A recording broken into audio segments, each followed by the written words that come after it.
So we're going to do a clean out on the horse sprayer here today. These are our 2 tank levels up here. It says we have roughly 1 or 2 gallons left in our main tank and 48 gallons in our rinse tank.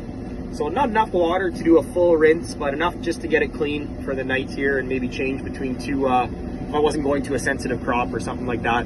But before you do any clean out, you want to make sure you get rid of all of the old chemical or the hot chemical out of your tank first. So pump's already lost pressure here. I could spray out that last 2 gallons. But in this case, if I want to dump it out while I'm sitting, I can do a dump from the cab. So I'll hit my tank button and then I'll hit my external fill button and look at my level here. Okay, did that water dump out the side there? You can see it in there. Yeah. So what happened is the water that was in our main tank has now gone down to 0. So I'll stop that. That'll close our valve on the side there. So now we have 0 gallons in our main tank, and we still have that 46 gallon level in our rinse tank. The next step is to get all of the chemical out of our boom. So right now, that boom still is full of hot chemical, right? So before we add any rinse water into the system, we want to get that water out. So we'll hit the rinse button. And there's 2 ways of doing it. You can either blow that chemical out of the boom with air or blow it out with water. So I'll show you how to do both. So with the air, I hit the air blowout button, which is right there.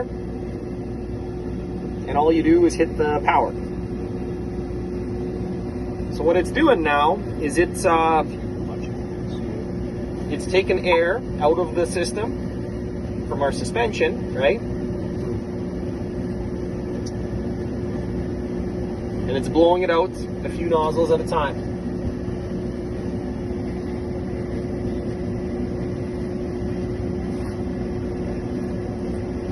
So it's opening up a couple solenoids at a time and blowing all that hot chemical out. I don't know if we can see it in the light here, but maybe a little bit. Oh yeah, there it goes.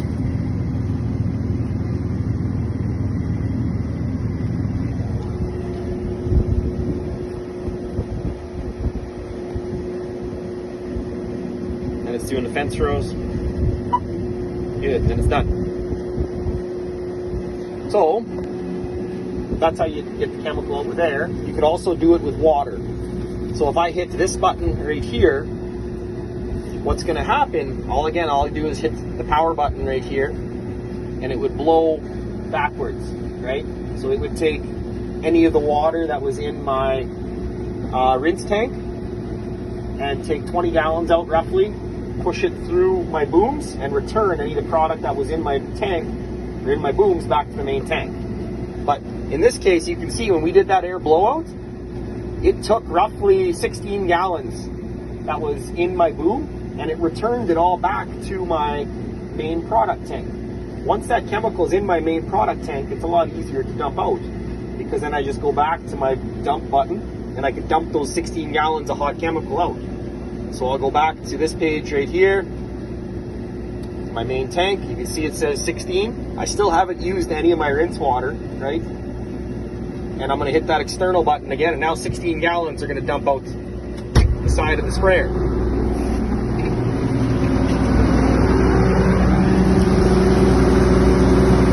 Nice. So that's an easy way to get rid of all the chemical first before we do the clean out, right? So all that chemical that was in our booms, was returned. So we could do the air blowout again, and it would return more back to the main tank. So we'll try doing it one more time here. I'll close my side valve, right?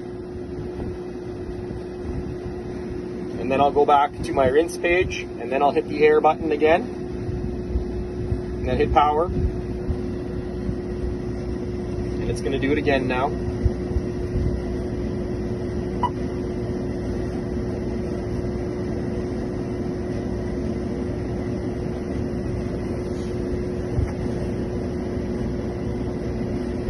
We got a John Deere 4640 display we're using today, but we could use any display in the sprayer.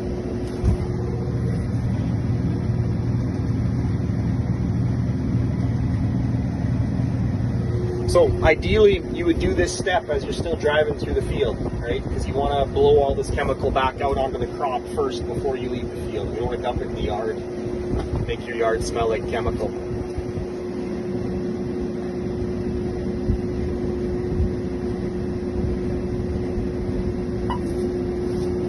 Good, so that's done again. So if I go back to my main page, it didn't return any water back to my tank this time. So my tank says 0, which means, we've got all the hot chemical now blown out of the system.